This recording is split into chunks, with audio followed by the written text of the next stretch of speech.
حضور برکاتی صاحب قبلہ رسم دستار بندی جامعہ عربیہ اظہار علوم نعرہ تکبیر نعرہ رسالت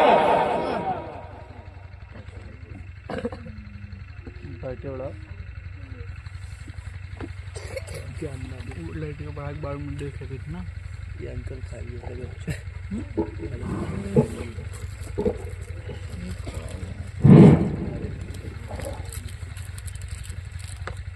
السلام علیکم ورحمۃ اللہ وبرکاتہ۔ الحمد للہ رب العالمین والصلاة والسلام علی حبیبہ سید المرسلین وعلی آلہ واصحابہ اجمعین۔ درود و سلام کا ہدیہ پیش کریں۔ اللہم صلی علی سیدنا مولانا محمد صلی اللہ تعالی علیہ وسلم۔ حضرات،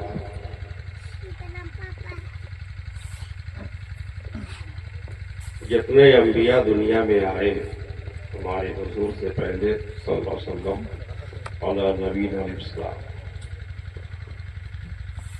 سارے نبیوں کے معجزات بھی ان کے ساتھ رخصت ہو گئے، مگر ہمارے حضور اقدس سید عالم صلی اللہ علیہ وسلم کی نبوت اور رسالت قیامت تک کے لیے ہے، اس لیے ہمارے حضور صلی اللہ علیہ وسلم کا معجزہ بھی قیامت تک کے لیے باقی ہے۔ ہمارے سرکار کے معجزات میں سب سے بڑا معجزہ قرآن کریم ہے۔ عام طور سے ذہن میں بات آتی ہے کہ سب سے بڑا معجزہ معراج ہے کہ حضور تھوڑی دیر میں آسمانوں پہ گئے چلے آئے، بہت عظیم معجزہ معراج بھی ہے، لیکن ہمارے حضور کا سب سے بڑا معجزہ قرآن ہے،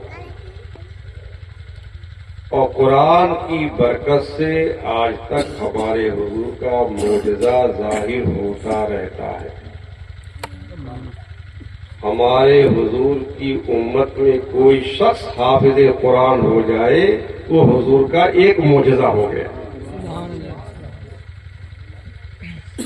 تو اس موضع میں بھی رب کا فضل ہوا، ہمارے حضور کے دو معجزے ظاہر ہوئے۔ حافظ قرآن ہونا معجزہ ہے ہمارے حضور کا۔ دیکھیے، اور آسمانی کتابیں پیغمبروں پر نازل ہوئی، توریت، زبور، انجیل، حضرت آدم کے صحیفے، حضرت ابراہیم کے صحیفے، لیکن نبی کے علاوہ کوئی ان کتابوں کا حافظ نہیں ہوتا تھا۔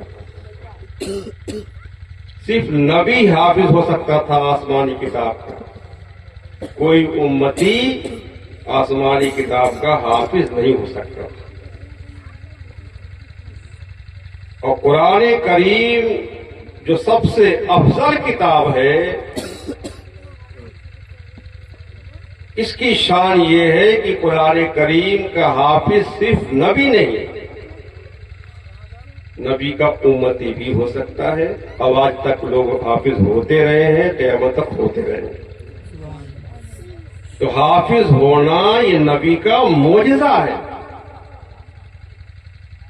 کیونکہ قرآن کریم وہ عظیم کتاب ہے کہ قرآن خود کہتا ہے کہ اگر یہ قرآن پہاڑ پر اتارا جاتا تو اللہ کی خشیت سے پہاڑ ریزہ ریزہ ہو جاتا، ٹکڑے ٹکڑے ہو جاتا۔ قرآن کو پہاڑ برداشت نہ کر سکتا، پھٹ جاتا پہاڑ، لیکن ہمارے حضور کا یہ عظیم معجزہ ہے کہ آپ نے اپنے امتی کے سینے کو اتنا مضبوط فرمایا کہ وہ سینہ قرآن کو برداشت کر لیتا ہے، پورا قرآن۔ یہ حضور کا معجزہ ہے، یہ بہت بڑی نعمت ہے جس کو حاصل ہو جائے۔ ان کے والدین کہاں ہیں؟ دونوں کے والدین ہیں کہاں ہیں؟ آئیے بھائی. ارے یہ لوگوں کو بھی سہرا پہنانا چاہیے تھا آج نا. ارے یہ لوگ حافظ ہیں, وہ لوگ حافظ کے باپ ہیں, ہے کہ نہیں ہے؟ ان کو بھی جو ہے سہرا پہنانا چاہیے تھا. سبحان اللہ. اور اگر یہ لوگ حافظ ہیں اور حافظ رہ گئے اور قرآن پہ عمل کرتے رہے تو قیامت کے روز جیسے ان کے سر پہ پگڑی بڑھی ہے نا, ان کے ماں باپ کے سر پہ بھی پگڑی بڑھے گی. حدیث میں ہے, سبحان اللہ سبحان اللہ. یہ حدیث میں ہے کہ قیامت کے روز حامل قرآن کے والدین کے سر پہ ایسا تاج رکھا جائے گا جو سورج سے بھی زیادہ روشن ہوگا. مگر یہ حافظ رہ گئے, خدا کرے حافظ رہ جائے. میں یہ بات کیوں کہہ رہا ہوں؟ حافظ ہونا تو محنت کا کام ہے, کمال ہے, لیکن اس سے بڑا کمال یہ ہے. ہاں پہنی ان کے ابا کا پہنے رہی.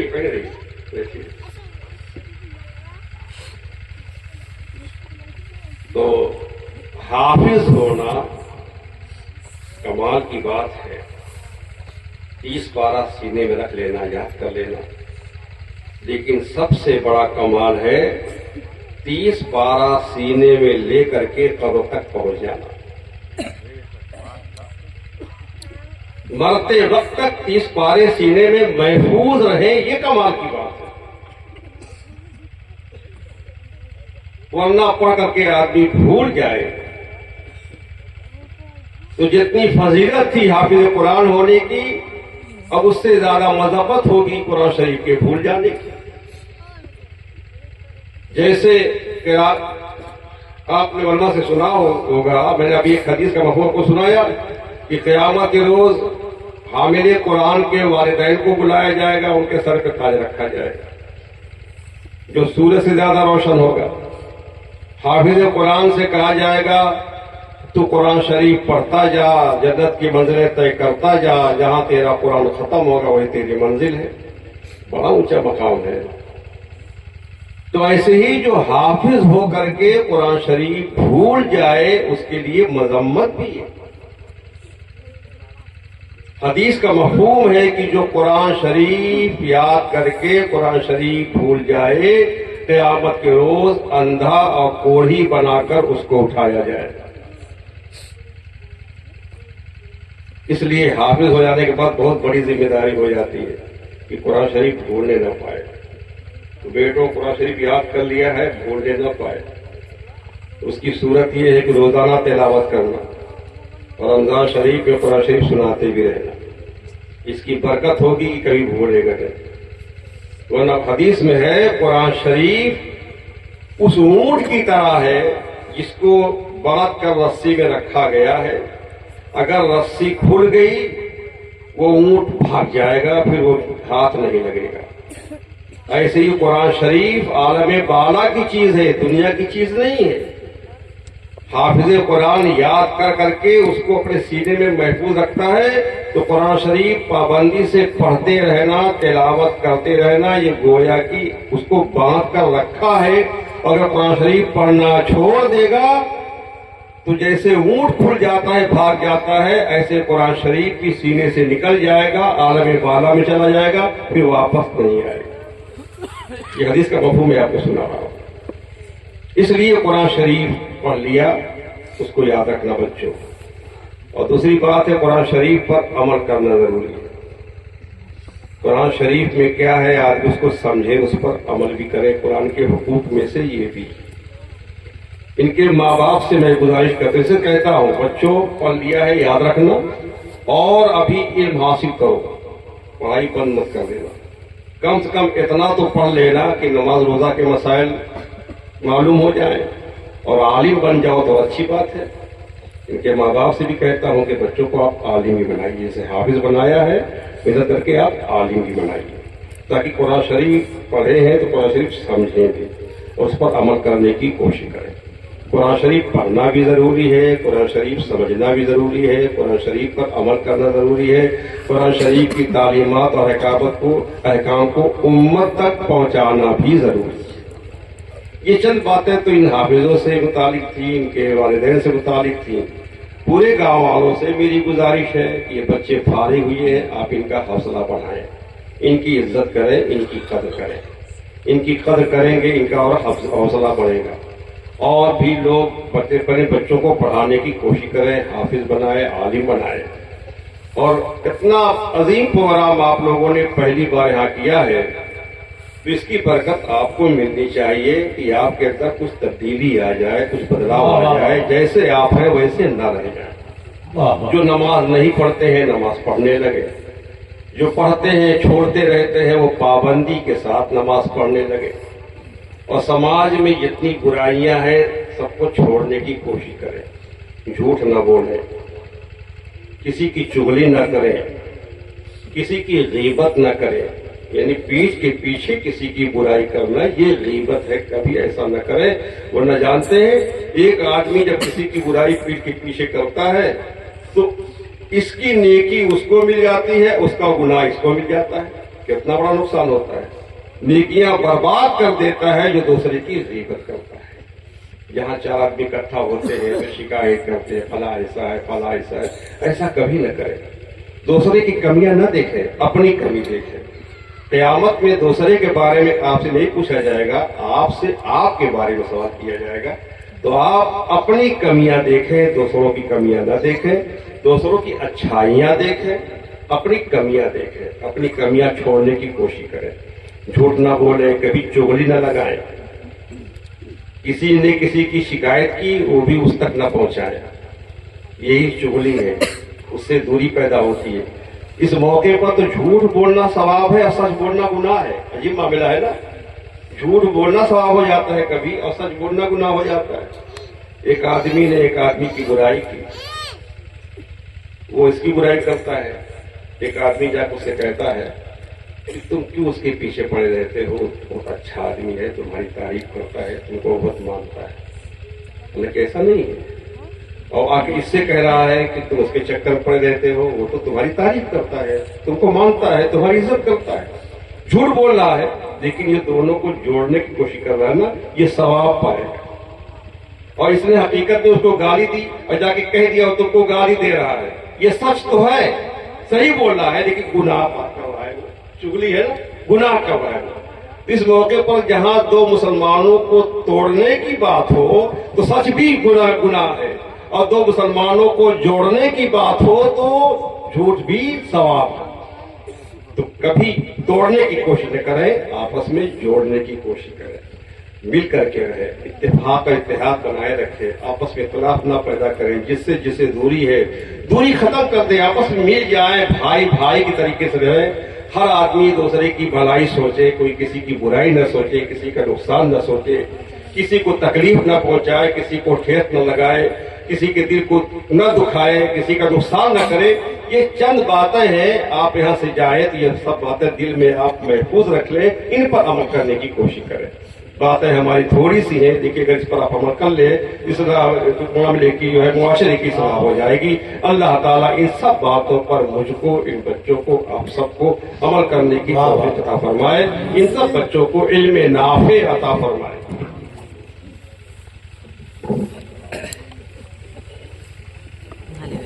آپ حضرات کھڑے ہو جائیں، صلاۃ و سلام کا نظارہ پیش کریں۔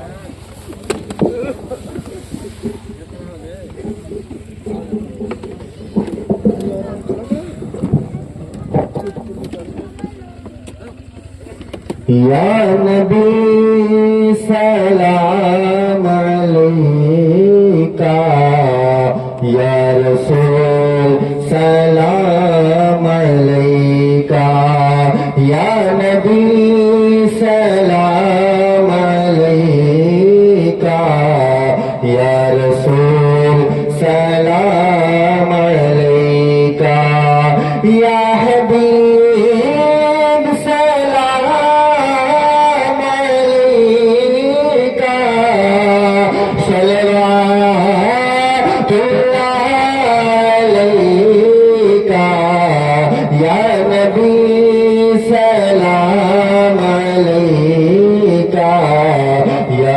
رسول سلام علیکہ بلغ العلا بکمالہ کشف الدجا بجمالہ بلغ العلا بکمالہ کشف الدجا بجمالہ حسنت جمیع خصالہ حسنت جمیع خصالہ صلوا علیہ وآلہ یا نبی سلام علیکہ یا رسول سلام علیکہ یا حبیب سلام علیکہ صلوات اللہ علیکہ اللهم صل على محمد وعلى آله وصحبه اللهم ربنا آتنا في الدنيا حسنة وفي الآخرة حسنة وقنا عذاب النار یا اللہ یا رحمان یا رحیم یہ بزم پاک مدفن کی اس میں جو باتیں خلاف ہو گئی مولا تو فضل و کرم سے پاک فرما یا اللہ باقی تلاوتیں نعتیں بیانات سب کچھ تجھ کو محفوظ فرما یا اللہ جن بچوں کے سر پہ دستار بندی ہوئی یا اللہ ان کو حافظ قرآن سنے بنایا قرآن کریم کا حافظ انہیں زندگی بھر رکھ یا اللہ قرآن کریم پڑھنے اس پر عمل کرنے کے لیے سب کو توفیق عطا فرما علم نافع عطا فرما ان سب کو ہم سب کو یا اللہ ان کے والدین کو اجر عظیم عطا فرما اور مزید اور ان کو حوصلہ عطا فرما یا اللہ موضع والوں میں اتفاق اتحاد پیدا فرما یا اللہ ان کو عزت دے ان کو غلبہ دے یا اللہ ان سب کی اصلاح فرما مولا ہم سب کی اصلاح فرما اللہم اعز الاسلام والمسلمین اللہم اصلح امت محمد وسلم اللہم ارحم امت محمد صلی اللہ علیہ وسلم اللہم اغفر لنا ولجميع المؤمنین والمؤمنات والمسلمین والمسلمات الہی خیر گردانی بحق شاہ جیلانی وصلی اللہ تعالی علی خیر خلقہ محمد وآلہ وصحبہ اجمعین برحمتہ یا ارحم الراحمین بحق لا الہ